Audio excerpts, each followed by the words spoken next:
The reasons for our popularity. I think that's impossible to answer. Really impossible. Nobody really knows what the reasons are.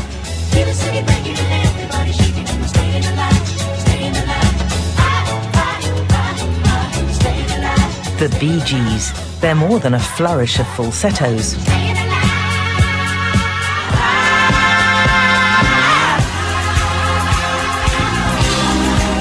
They're not just teeth, tams and tight trousers. Why is it, do you think, that millions of people love your music? 'Cause we're living in a world of... There's so much more to the Bee Gees than Saturday Night Fever and office parties. That looks gay. You put them on in a party and everyone's dancing, doesn't matter how old they are. And it's me you need to show. How deep is your love? Look beyond the white suits and satin. The Bee Gees are pop royalty. I think the Bee Gees should be revered in the way that the Beatles are revered, and they're not. Back in the 60s, they were pop balladeers.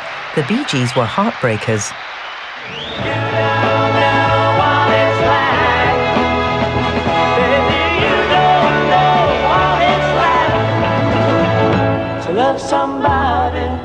This is some of the most moving, touching lyrics I think ever put to paper. These were geniuses at communicating emotion in different ways across different decades to different generations. The brothers Gibb. They were all graft and craft, but when they united in song and harmony, the Bee Gees were pure class.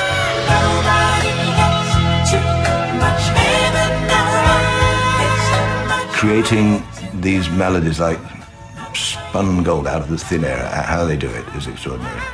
From pop to soul to disco, we walk the line between the naffness, the genius, and yes, the joy of the Bee Gees.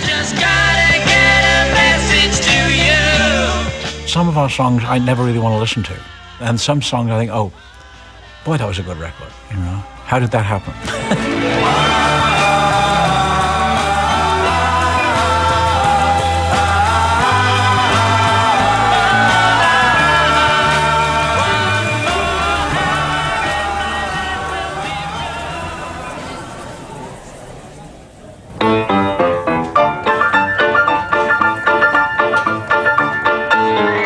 In the 50s, variety was king, with shows for all the family, complete with impersonators, dancing girls, and ventriloquists. Just look at this face, eh? A mean, melancholic misfit. And this hotbed of talent is where the brothers Gibb cut their milk teeth. There is a side of the Bee Gees music that, you know, sort of you could say was destined for cabaret from the start. You could laugh at the fact they were performing in little suits when they were young kids, but they were in show business right from the beginning, and show business meant the whole business of show. From an early age, music was in their blood, and their dad, Hugh, a band leader on the Mecca club circuit, was their mentor. Dad used to play the Russell Street Club in Manchester, and he told everybody at this club that these three kids were singing and harmonizing, and they said, well, you know, bring them along to the club. As long as you're with them, they'll be okay. They're underage, but bring them anyway. And we were three kids, you know, never work with kids and dogs. They'll steal everything. Come over to the sunny side now. Australia, a great place for families. Opportunity for you. Fine for your wife. Great for your children. Here comes summer. School is out. The Gibb family took up the offer to become 10-pound Poms, and their trip to Oz would inform their songwriting for years to come. We went on this beautiful white ship called the Fair Sea. We saw things like Egypt and India and the Suez Canal and Sri Lanka. That's incredible for kids to experience that. And I've always felt that was really what kick-started the creativity, you know, seeing these different cultures and at such a young age. The adventure had begun. Let the sun shine bright on my happy summer home. Encouraged by their dad, the brothers formed a band and toured Queensland's holiday resorts and dives. Come on, it's the best band in the land. We did the Sandgate Hotel, and it was a galvanized roof, and the water was pouring in onto the stage, like not just raining, pouring in. And we had to stand there with water pouring, with this, like, soaking and singing. And people sitting in front of us fighting, not standing, but punching each other sitting down. until the young brothers caught the eye of TV producers. Here are some of the boys I'm looking for. The Bee Gees, Barry A., the leader of the group, come here. Barry Gibb and your young brothers. Now, come on, who are you? Which is which? You're twins, eh? I'm Robin. Robin? Morris. And Morris. Barry was tall, good-looking lad, you know, and then there was Robin and Morris, who were these short little dudes, you know, and they played a guitar and they had all little high voices.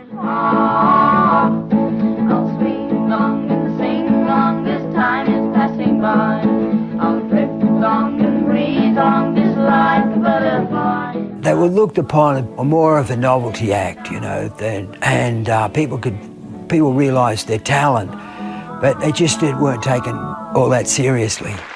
Growing up down under, their songs took inspiration from old school America. Bye-bye, love.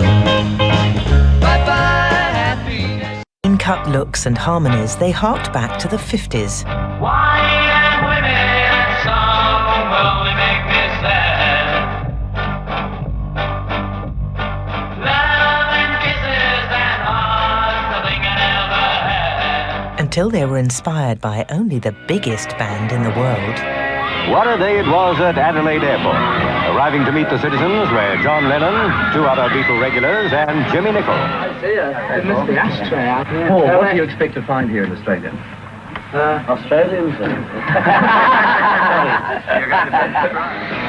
The feeling, the actual vibration that was going on in the culture, it changed everybody. You know, it changed hair, it changed clothes, everything changed. And no one knew why, but they all had to follow this thing.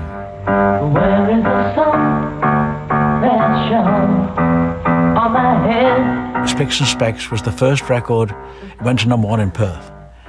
And we thought, something's happening. Something's happening. All of my life I call yesterday. The sticks and the spits of my life gone away. By 1967, they had released 11 singles in Australia, but for the Bee Gees, London was calling. We had to get to England.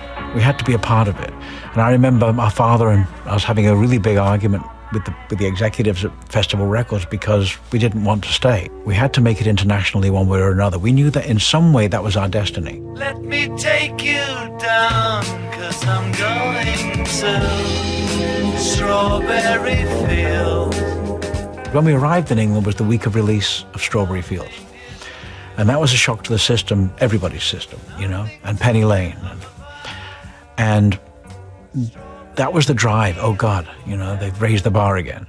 You know, how do these guys do this, you know? And everybody's got to aspire to that now. Penny Lane, there is a bar showing photographs. Ever ambitious, the Bee Gees went straight to the top. Epstein, of course, at the time, was ruling the roost, you know, as far as all the bands were, the pop bands were concerned. And the Bee Gees were trying to make their way, and so was Robert.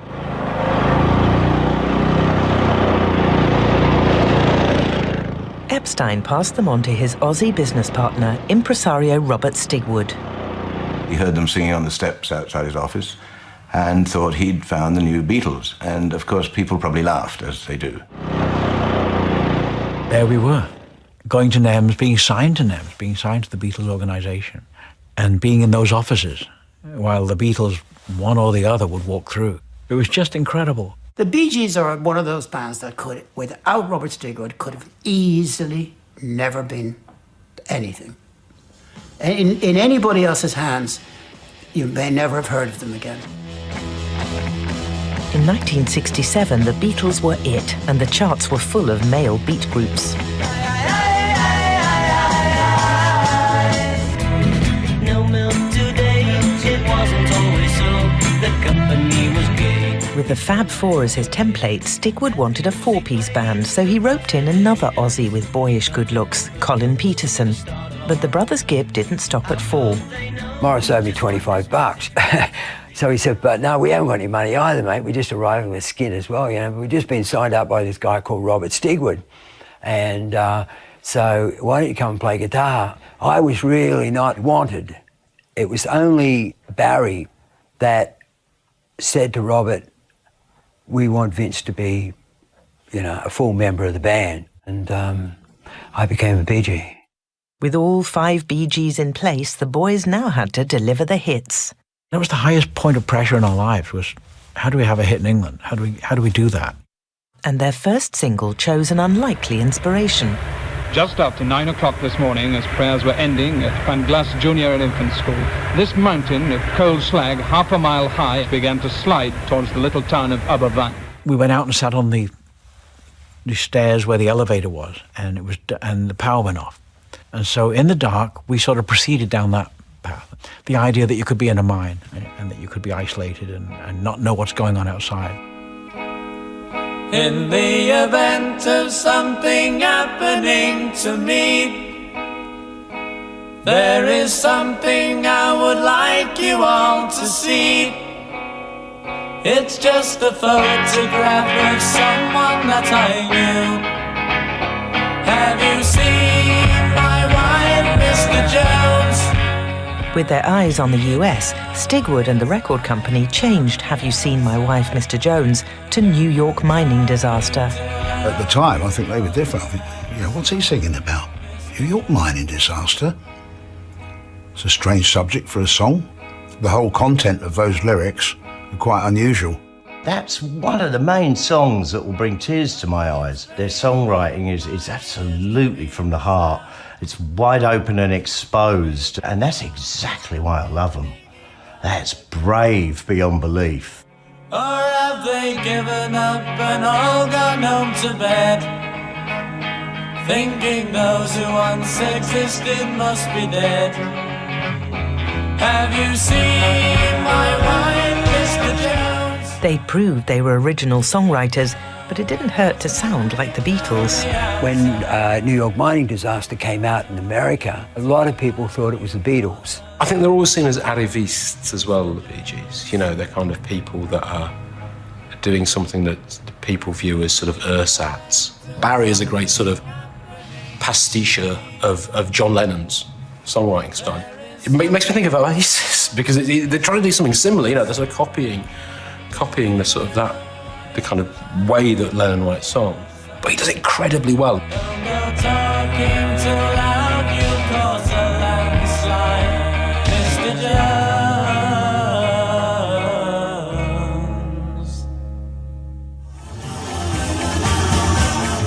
New York mining disaster and the Bee Gees didn't quite chime with the summer of love.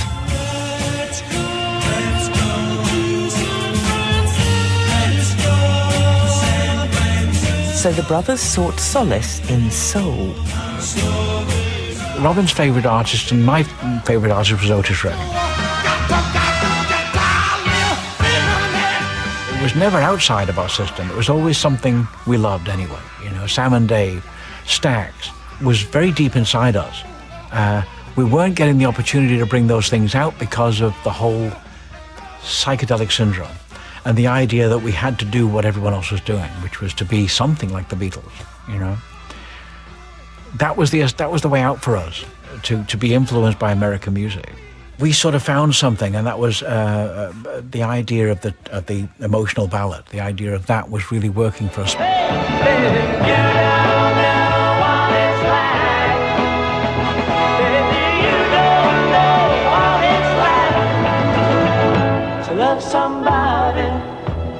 To love somebody the way I love you. This emotional ballad was originally intended for Otis Redding.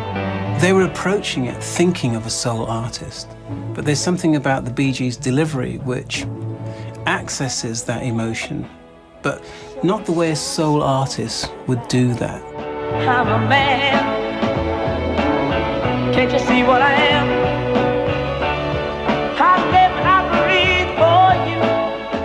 For example, Otis' approach to soul, it's very much a punch in the face. This is soul. Feel my experience. Feel my emotional angst. Join me in this journey. Whereas the Bee Gees is much more a tickle. I'm in pain. Feel my pain. Join me in this suffering. And it creeps up on you. And then it grabs you.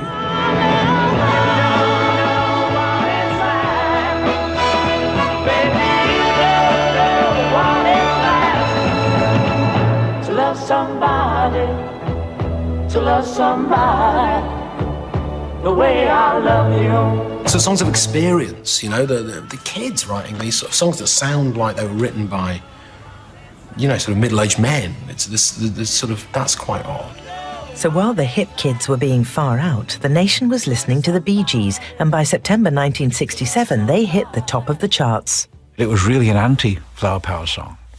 You know, it was sort of us sort of playing with the idea. Tonight, Massachusetts from the Bee Gees. Suddenly we were on top of the pops, and Massachusetts was number one. And the lights all went down in Massachusetts the day I left her standing on her own. The Bee Gees' dream was to make it internationally, and their American soul influences and gift for balladry helped propel them stateside. And this is the first time they've appeared on television in the United States. So, ladies and gentlemen, let's give a warm hand, very talented group of men, the Bee Gees. Smile, an everlasting smile. A smile can bring you near to me. Don't ever let me find you gone, 'cause that would bring a tear to me. The songs are very comforting. They're very comforting melodies.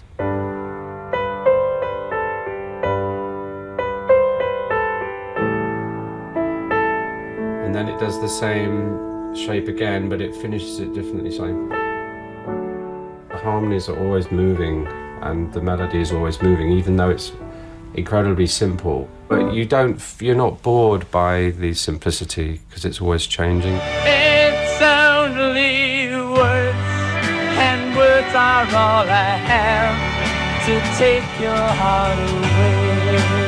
It's the difference between that addictive quality within a melody and monotony. And they cut it just right, where you're just on the edge of, oh, I need a bit more of this. And before you can consider whether or not you've heard it too often, you're on the edge of wanting a bit more. And words are all I have to take your heart away. The Bee Gees' ballads were emotional epics, and while Barry made hearts flutter, Robin made the earth tremble. I really, really love Robin Gibb's voice. I think it's sensational. I started a joke, which started the whole world crying. That heart and soul sliced open and rendered to a public. It's quite literally liver in a frying pan, isn't it? Delicious. Oh no. I started to cry, which started the whole world laughing. He sounds like he's about to cry. He sounds like he's about to burst into tears at any moment. His mother said that whenever Robin sang, it made me feel cold. You know, I think that's meant as a compliment. I looked at the skies, running my hands over my eyes, and I fell out of bed, hurting my head from things that I'd said. He had this incredible, almost operatic type of voice, and it was unique for him. And so he loved the really unhappy songs because it lent itself to his way of singing. This very high voice with the vibrato, which nobody else was doing then.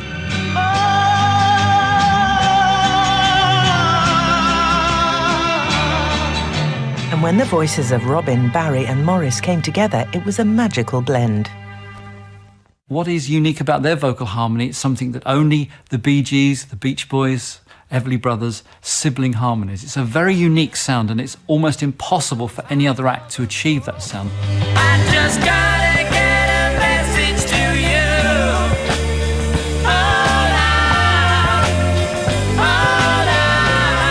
You'd hear them in the studio and you take out the track on playback and you just hear those vocals. I mean, They would find something wrong with it and do it again, but it was heavenly to me. There's something so gorgeous to me about families singing together. Their voices sound so rich and full and beautiful, and their ballads were such a great showcase for their songwriting and for their vocals. I told him I'm in no hurry. The brothers' voices may have mixed well, but the internal power struggles were less harmonious. Both Barry and Robin wanted to sing lead. Whilst on the plus side, they have the sibling voices, sibling rivalry. That must be very difficult to deal with. It's a very complex dynamic, being in a family, let alone trying to create with your siblings, and then have an elder sibling, which at some point would have been dictating the rules. Most of us would grow up and move out the house. They were stitched together at the hip because this was their business, whilst aching for a distance, a gap, breathing space between each of them. They managed to translate that into a creative output, which is fragile. If they get it wrong, it breaks.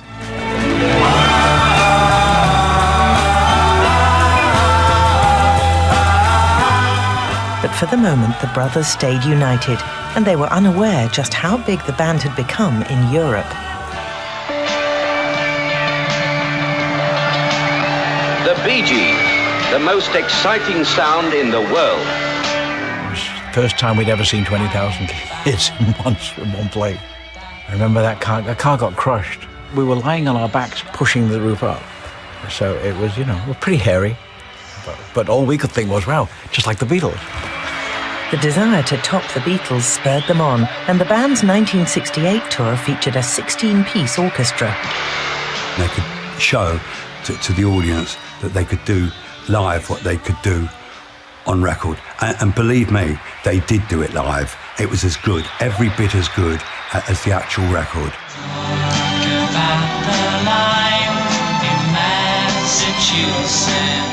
First time we played with them on a tour, which was 68 in Germany, I was fascinated by the way the orchestra worked on the stage. So I think I watched them every night. It was a bit of an introduction for me to that kind of performance. In fact, it inspired me to have a go at that myself a year later.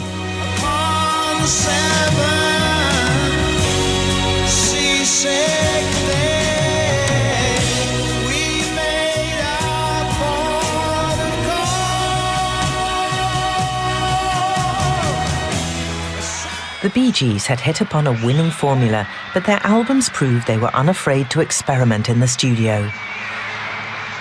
The first few albums are filled with these songs that it's just, I don't know where this is coming from. They're just really weird, inexplicable songs. They're the product of very unique imaginations.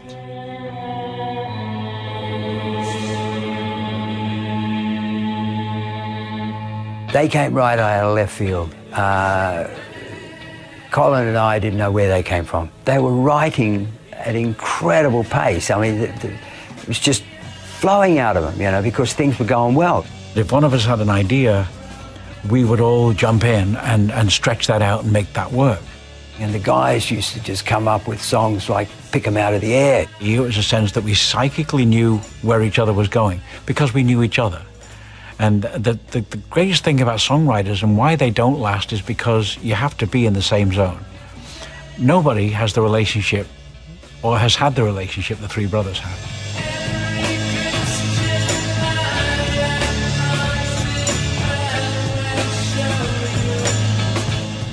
A few years back, I had a boring period doing not much, but I decided to write out their lyrics. I was really kind of enamoured by it. I thought there's actual poetry in this, and the amount of work that went into the placing of the words, and they're not unnecessary words. It's not done just for vocal harmony or technique. Fairy stories in the penny arcade. You bought my love and I paid. I'm not trying to make history. You could have been good to me. It's very difficult to kind of pigeonhole them. They're sort of psychedelic, but they're sort of not. They're sort of middle of the road, but they're sort of not. They've just got a complete niche of their own. My man. I'm going to join the Air Force today. The band had their unconventional moments in the studio, while their image was also different. It was a very curious band, wasn't it? I mean, you've got the Mr. Handsome in the middle, you know, with his absolute beautifully placed teeth. Barry had the pin-up looks. It was Barry. It was always Barry. Morris at one side, an aimless, pleasant chap of, you know, no note. Morris didn't look very comfortable standing, doing synchronised movements with the rest of them. He always looked much more comfortable with a guitar. And then you've got Robin on the other side with horses gnashers, right? Worst hairdo in the world, you know, but incredible depth of character and soul. The brothers were pop stars, and their lives became showbiz events. But the child stars were ill-prepared for the trappings of success and discovered that fame had a price. We wanted to be famous, but we didn't know what came with that. We never got into heavy drugs. It was either grass, for Morris it was drink, and maybe to some extent for all of us it was amphetamines. In this whirlwind, the Bee Gees decided to embark on the recording of Odessa, their take on the concept album. As we get towards the end of the 60s, other bands start to have an influence on the charts, and most notably Pink Floyd now. And the early Pink Floyd was very, very experimental.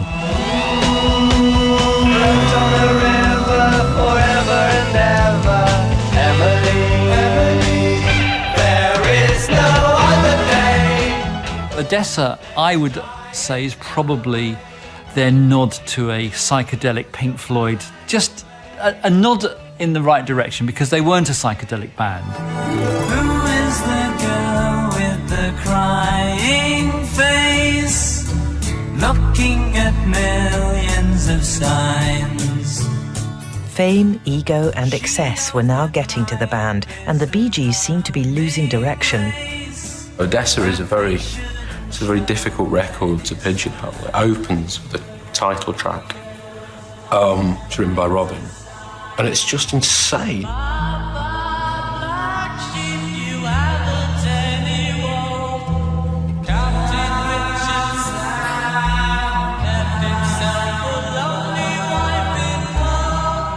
It was starting to crumble, you know.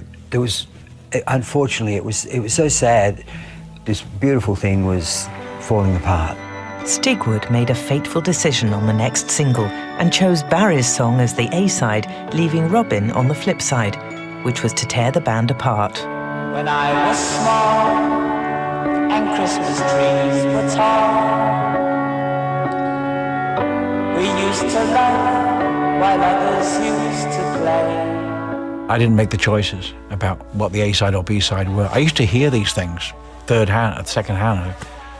What's going on, you know? And that's what led to the split, is that there's really the obsession with Rob to be an individual.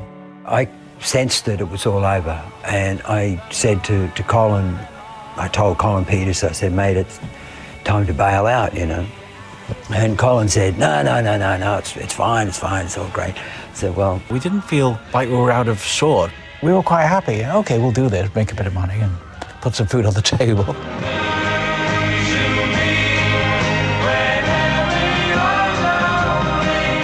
But Stigwood still believed in the brothers, and he saw their future in soul.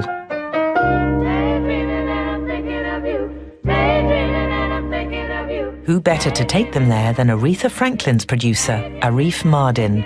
What Arif brought to them was another approach to this emotional content. This is soul from an American perspective. We left the maudlin stuff, we left the romantic heavy stuff behind, and we sort of locked into what was happening with the Delphonics and the falsetto singers, and we started to fall in love with that.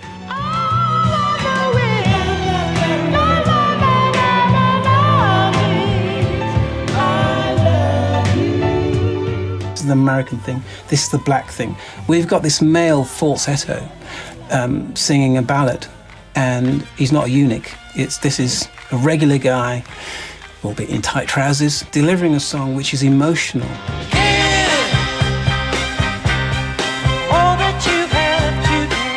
It's an accepted format, not amongst white bands. This is an American gospel/soul thing. But Barry's discovered he has this capacity. Barry discovered his falsetto, and he started writing for that kind of, for that genre.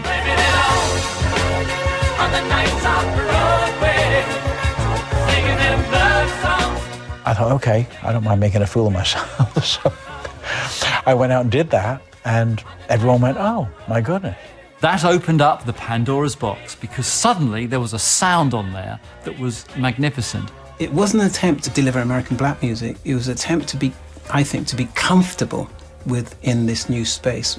Moving to America was all part of that narrative. Absorb your surroundings, absorb the culture, absorb the sounds.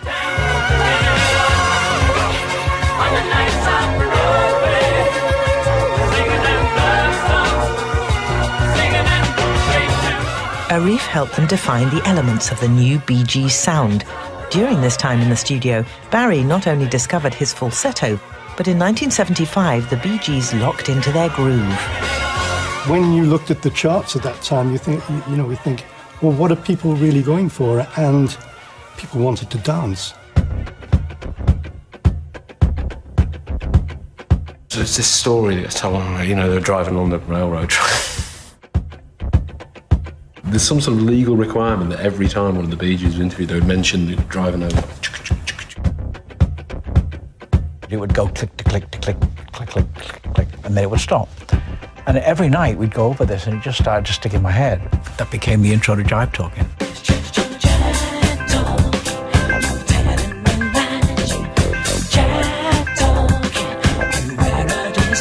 I love that little keyboard riff and the do do do do do do do do.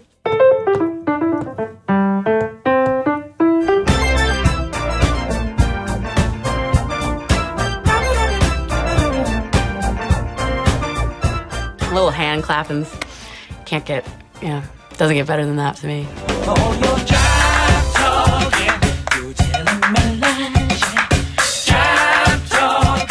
That was the real breakthrough, Jive Talking. We put it out on RSO without the name of the Bee Gees on it, because by then their stock had fallen so low with radio stations in America. They weren't playing Bee Gees records because of the two previous sort of flop albums.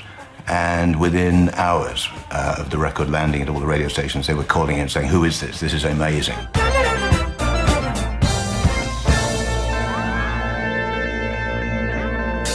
The Bee Gees were back. They united in image and song and self-produced their next album, Children of the World. Meanwhile, in New York, the underground sound of the dance floor that was to become key to the Bee Gees' rebirth was seeping into the mainstream.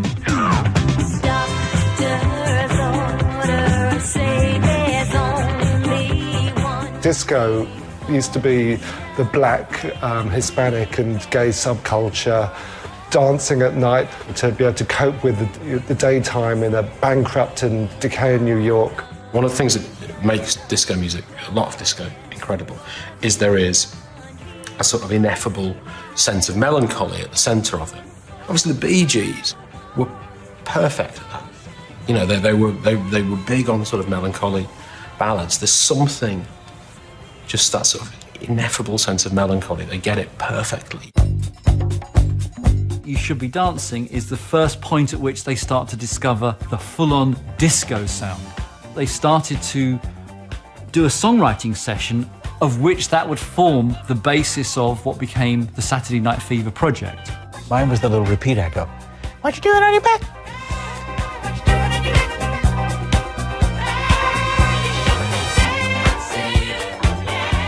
One of my best friends, Nick Cohn, wrote this article for New York Magazine about what he called the return of Saturday night, which was back to the 50s sort of thing, doing your hair and getting all dressed up and going one night and blowing it all on the dance floor. Stigwood saw the article. He promptly optioned it for a movie. So then the whole idea was that we need a soundtrack. And of course the Bee Gees, since they were cresting the wave, they weren't known as disco, they were just really having a lot of hits. 3 titles came into my head at that period, and one was Staying Alive, the other was More Than a Woman, and Night Fever.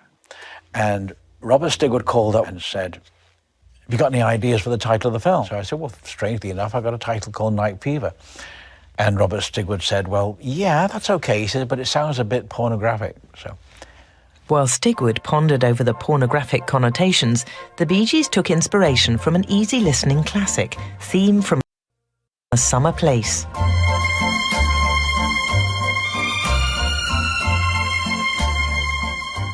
Every time you hear that, you're in a warm place, you're by the sea, you're having a cool drink, and I always thought that was a great song to make into a disco track. But when Barry heard me doing that, he said, oh, let's turn it round a little bit. He got me to change it. We inverted the chords, we put it around, and we came up with this.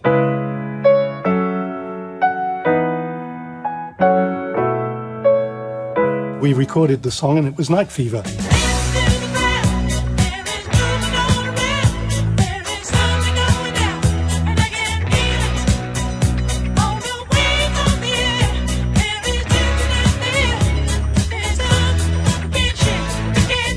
Re-imaged, the brothers united as a trio with hair primped and shirts undone, while Barry stepped forward as the frontman. The sound was quite black.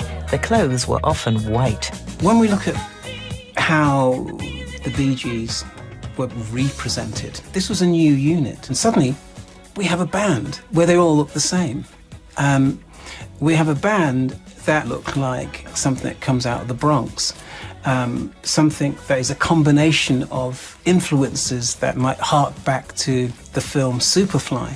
And in Superfly, there's a key character, Ron O'Neill. This is someone from the hood. This is a criminal. And there's a certain amount of street cred that goes with this image, which is Black America in the 70s.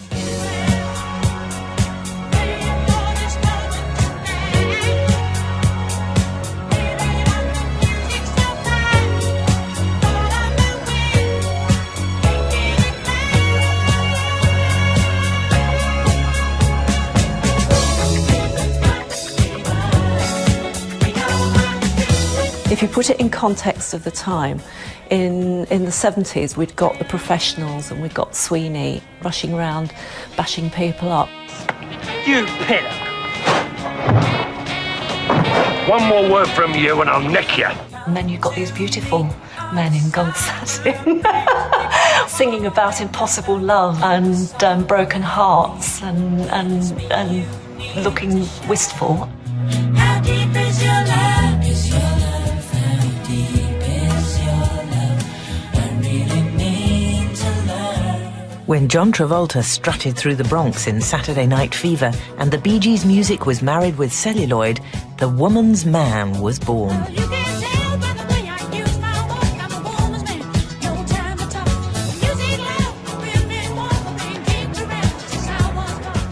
The bit at the beginning where John Travolta is walking down the street with his tight trousers, the shirt unbuttoned, the sort of macho swagger, it just caught that moment and crystallised it.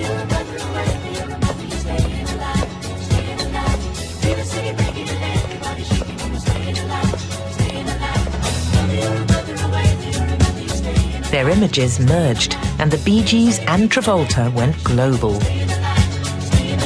It gave them an element of credibility because they were now part of the movie.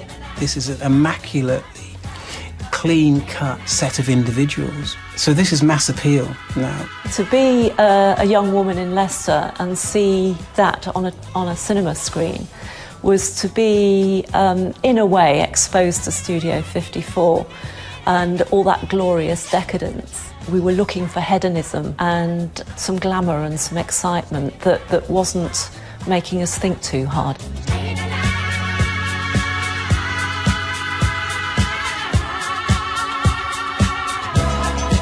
The Bee Gees had been big in the 60s, but on the back of Saturday Night Fever, they went massive, defining pop culture in 1978. How Deep Is Your Love was #1 before the film came out. But to go from that to 1 million records a week was just unreal. We lost all sense of reality. People climbing over our walls, people driving past and pumping the Fever music outside the gates, and, you know, that kind of craziness. Saturday Night Fever, the album, is I think, the defining album of the 70s, like Sgt. Pepper was for the 60s. They got 2 generations at that point. They got the housewives that were probably with them since the 60s, who now had kids, that thought, that's my band. The whole world had Saturday Night Fever, but soon this went Saturday Night Light Entertainment. Grayson's Groovers. 5, 6, 7, 8. It seems that everybody wants to be a John Travolta. The problem is that the film moves just too fast for the devotees to memorise all the steps. So back to school they've come for dancing lessons. Get your John Travolta finger. John Travolta finger. Touch your left elbow with it. Touch. And here we go. It's point and touch and point and touch. And that, I am told, is what they mean by a beautiful mover. In early 1978, the Bee Gees owned the charts, and there was no space for anyone else, unless you worked with or were related to them.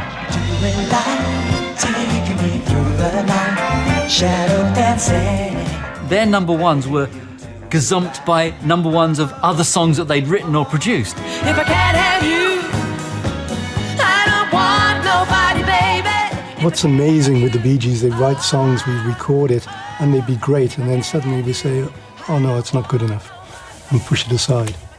Then Andy would take it and get a hit with it.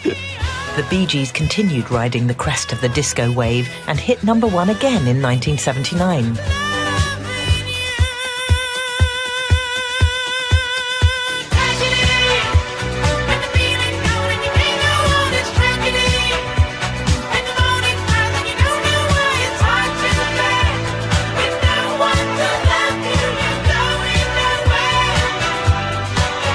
I remember seeing Telly Savalas on television because Kojak was huge.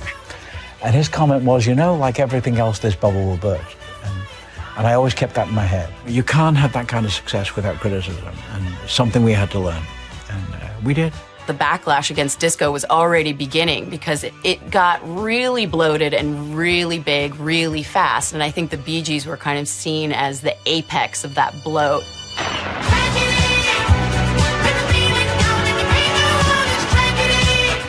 The success of Saturday Night Fever was the final nail in the coffin for disco. Suddenly, disco became the sound of white straight people. But tragedy was nothing if not prophetic. The Bee Gees were so big it was painful.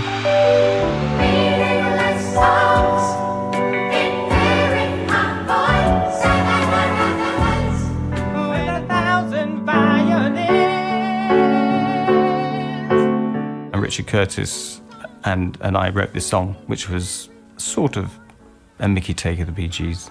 I don't think they liked it. I can't think why.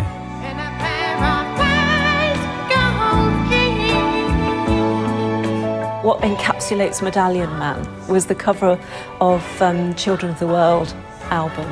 You can almost smell the Aramis coming off the album cover. They were sort of looking sort of in the middle distance. It looked like they were sort of caught in a wind tunnel. It was quite a sort of macho image, but it was also quite sort of otherworldly. The teeth and the hair and the medallion and that became uncool really quickly. Some people have implied that your high voices, coupled with the long hair, shirt open to the navel, revealing hairy chest and medallion look, suggest that you're somewhat less than masculine, and that you... Look the other way! Exactly. What do you say to that? When these comedians try to mock you, it's a compliment in disguise. Very much so. It means that you are a part of the public psyche. You have a valid and important place in it. At this point where the Bee Gees are singing, you know, impossibly naff, they move behind the scenes. You know, they realise that the brand, for the time being, seems to be sort of irreparably damaged. In 1980, the Bee Gees parted company with Stigwood. After filing a lawsuit to be released from RSO Records, they retreated to the studio and set a different course. They then embarked on what became their next phase of their career as songwriters, Guns for Hire. We needed to show that we were actually songwriters and that Fever was a project, and we were finding all kinds of reasons to make ourselves feel better. And in that way, we wrote songs for other people that we probably would never have written. With the love you're living on, You gotta be mine. We take it away.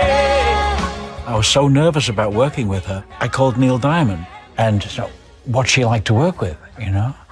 And he said, oh, relax, she's great. You know, just go for it, don't worry about it. She's very professional and a very sweet person. So, you know, okay. And we got nothing to be sorry for. Our love is 1 in a million. They were now at the upper echelons of the best artists. They could access anyone, in fact. Islands in the stream, that is what we are. No one in between. How can we be wrong? Sail away with me to another world. These were hit makers, and this gave them a new life, a new tension. But the songs are written in the same brotherly way, but they target it for a specific individual. And again, this is a unique quality, one that had been honed over decades.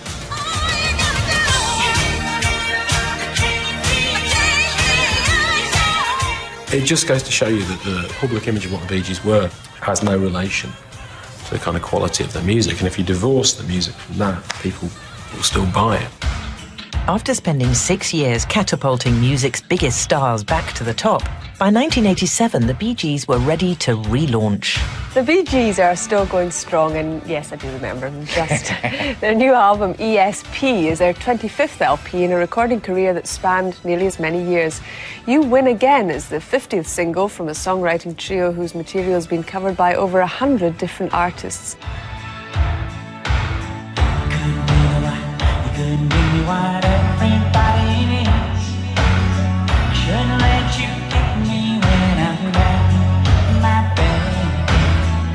We'd really been doing this since we were tiny kids, and we were good at it. We always had blinkers on. We never could see what else we would do. And this is all we wanted to do. So I think grim determination and persistence and taking all the blows and taking all the kicks and not worrying about it and just getting on with it. Well, it wasn't this time, but next time, you know? And it's always perceiving that something great was going to happen no matter what.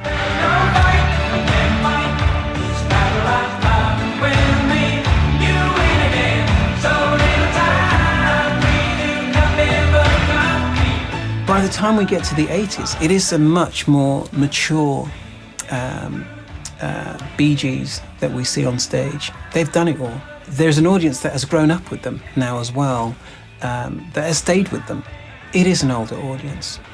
They're not, at that point, attempting to appeal to a younger audience. They just have a fantastic back catalogue.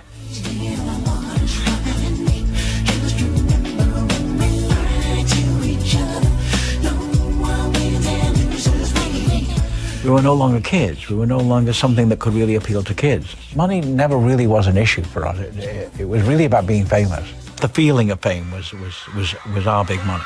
But their main line back to the kids was their songs and the 90s boy bands. And when you rise in the morning sun, I feel you touch my hand in the pouring rain. The Bee Gees songs had the perfect ingredients for the boy band, the harmonies and the melancholy. Their longing ballads were perfect for a bit of hormonal adulation. It's now about business. We want a song that will launch you. We want a song that people will buy into within 30 seconds. We want to cross generations. We want mass appeal. Bee Gees has to be in the mix. How deep is your love? You pick the right Bee Gees song, you're going to have a hit. It's only words, and words are all I have to take your heart away. And it wasn't just the ballads that put the Bee Gees back on top of the pops. For Pete Waterman to get Steps to record Tragedy, a whole new generation loved that song.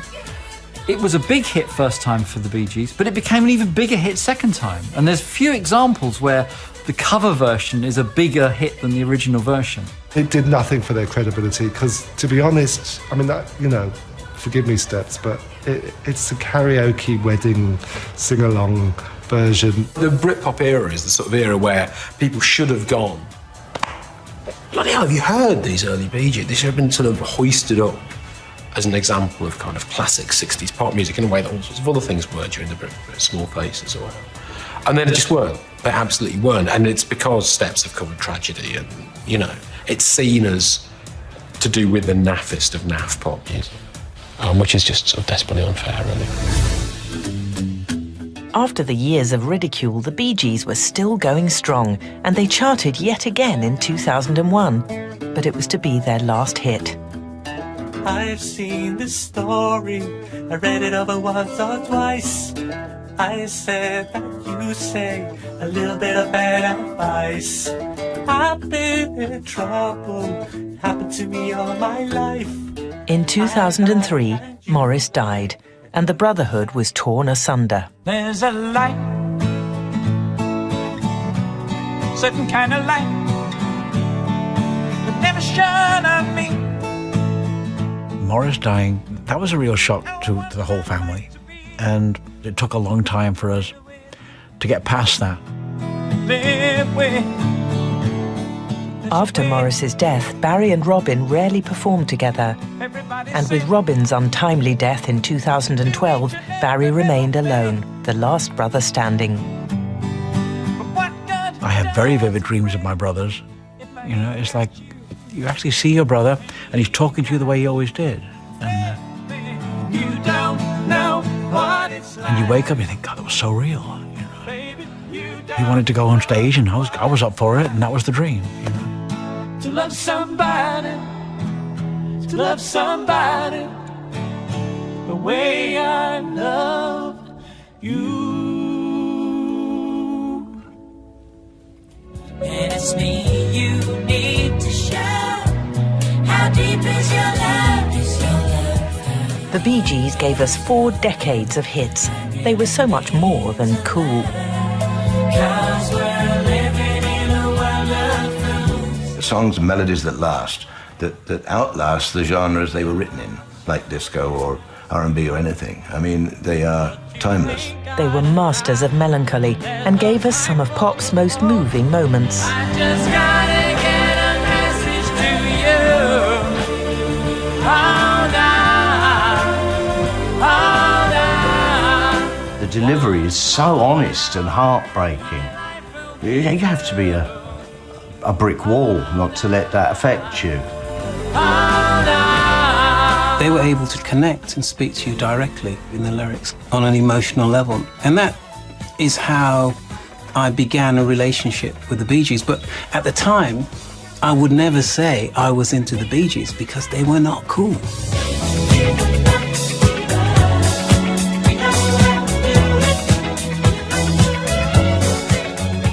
We would put on tracks by the Bee Gees from Saturday Night Fever just to see what all the cool people would do. Would they be horrified or would they dance?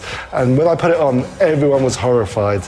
And then they all went crazy because they loved it. It was a guilty pleasure.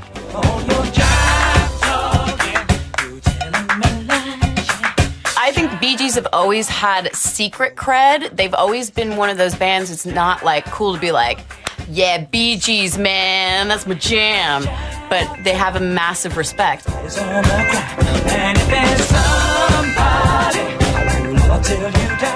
It's genius. It's proper genius.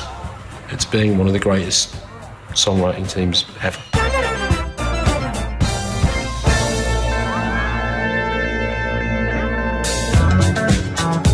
And their legacy lives on. I really can't imagine doing anything else with my life, you know. Some of the greatest moments for me are on a stage, and I still have that hunger. So, but I'll always see my brothers. They'll always be with me. But I still got to do it. I still got to do it. Not going nowhere. Somehow